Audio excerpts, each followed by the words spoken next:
This is the Lone Creator YouTube. We hope this video helps. You start by generating backup codes. This is your offline recovery option.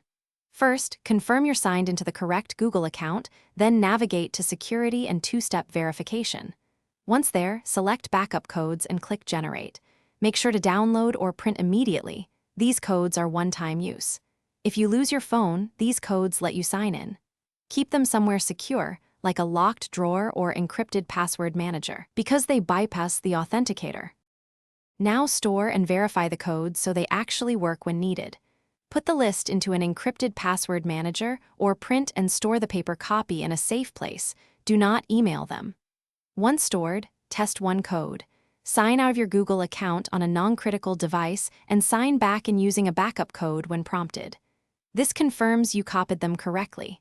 If a code is accepted, mark it used and securely destroy any used paper copy to prevent reuse. Finish by managing lifecycle and troubleshooting. Regenerate backup codes after you've used any, or proactively every 6 to 12 months. This invalidates old ones.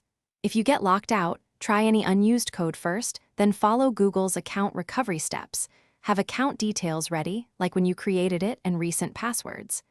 Make sure your recovery phone and email are current because they speed up recovery. If something goes wrong, contact Google support and be prepared to verify identity with multiple details. Thanks for watching. Consider subscribing if we helped you.